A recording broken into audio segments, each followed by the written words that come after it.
Guys, welcome back to our video. और आज हम लेकर आए हैं आपके लिए top 5 tech news related to our tech world. News start करने से पहले मैं आपको इसका कुछ ओवरव्यू दे देता हूँ कि आज मैंने कौन कौन सी न्यूज़ को अपने इस यूट्यूब वीडियो में शामिल किया है। तो जो पहली न्यूज़ आती है वो है हमारी इंटेल के new processor Intel Bartlett Lake S, जो कि यूज़ होंगे नेक्स्ट सिस्टम्स के लिए। एंड द सेकंड न्यूज़ है हमारी लेनोवो की तरफ से, where Lenovo is going to showcase their Lenovo ThinkBook with transparent display. Third news है हमारी ब्लेंडर की तरफ से, where you can now render with Blender on AMD's integrated GPUs. Fourth news है हमारी Windows की तरफ से, where Windows 11 is gearing up to deliver a significant update on better color management. Fifth news है हमारी OLED monitor के ऊपर, where latest gaming monitor showcased at CES 2024 of their extended warranties to 2 and even 3 years. तो चलिए शुरू करते हैं बिना किसी देरी के। तो हाल ही में कुछ लीक्स के जरिए पता चला है that rumored Bartlett Lake S is indeed coming. पर इस प्रोसेसर का जो इनिशियल फोकस रहेगा वो नेटवर्क और एज CPU सीरीज़ के लिए होगा। For consumer it is not still rolled out according to Benchlife, a site known as for leaking various Intel road maps.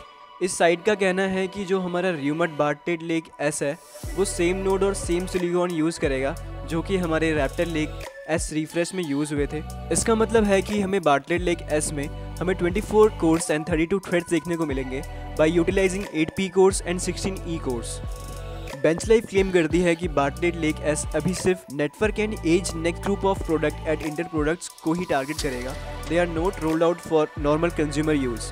The road map is specifically from Intel next group. अभी ऐसी कोई भी report सामने नहीं आई है where Bartlett Lake S is coming to the consumer product the core series और not.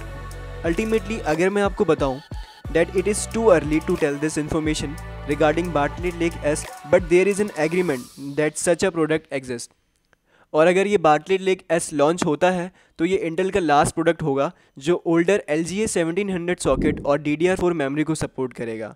And this is something that will not be present on the LGA 1851 platform for the new Arrow Lake S version. Okay, now let's talk about the second news from Lenovo, जहाँ पर Lenovo is going to showcase their transparent display for their ThinkBook series. So the company is set to reveal an innovative design concept featuring technology highlighted by LG at CES 2024 just a month ago. इस laptop के details इसकी official presentation से पहले ही leaked हो चुके थे at MWC later this month.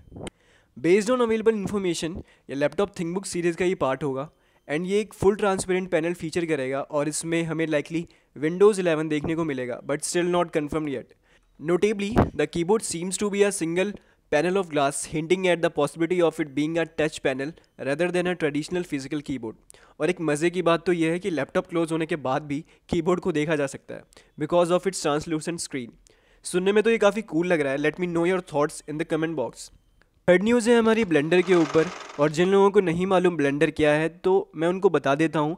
Blender एक फ्री और open source 3D computer graphics software tool है used for modeling, motion graphics and VR and many more.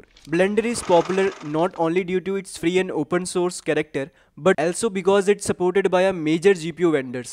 The most recent update for the Blender 4.1 cycles brings support for Open Image Denoise. Open Image Denoise एक open source library है जहाँ पर high performance denoising filter को use कर सकते हैं for rendered image with ray tracing. ये feature supported hardware पे डिफ़ॉल्टली इनेबल्ड है including GTX 16 series, RTX series, AMD RDNA 2 and 3, Intel Arc and Apple M series. It is worth noting that Blender uses advanced rendering libraries such as NVIDIA Optics, AMD HIP, Intel One API and Apple Metal. और इसके अलावा Blender 4.1 cycles अब AMD RDNA 5 के integrated graphics Ryzen 7040, 8040 and 8000G series को भी support करेगा। And this is great news for those who want to try 3D rendering on low-powered laptops or desktop on budget. Fourth news है हमारी Windows 11 की new update पर for better color management that will impact both gamers and professionals. The color management panel is undergoing major changes with improved profiles management. और ये चीज़ अभी से नहीं, बहुत पहले से Microsoft मेजर अपडेट प्रोवाइड कर रहा है Windows 11 के लिए। The latest Canary and Dev build 26052 not meant for general use unveil a new color management panel with simplified profile control. इस अपडेट की मदद से आपका system automatically best colour profile pick कर लेगा for the specific app you are using and User also gain the ability to assign profile to each connected display in a more streamlined way. ये update काफ़ी important साबित हो सकता है specially professionals के लिए who require perfect colour reproduction. And अब हम आ जाते हैं अपने लास्ट न्यूज़ पे, जो है हमारी Asus ROG OLED मॉनिटर के ऊपर, जो अब 3 ईयर वारंटी के साथ अवेलेबल है फॉर बर्न-इन इश्यूज़। और इसके पीछे का रीज़न है MSI, where they announce that they will offer a 3 year warranty for the burn in issue for their latest lineup of OLED gaming monitors. So Asus के पास कोई चॉइस नहीं थी but to respond to MSI by extending their warranty to 3 years from the 2 years. Important note यहाँ पे यह है कि खाली एक ही मॉनिटर को एक्सटेंडेड वारंटी मिली है from their current lineup of 5 OLED monitors. ये अभी तक अनक्लियर है कि ये वारंटी सभी मॉडल्स पे अप्लाई होती है या नहीं।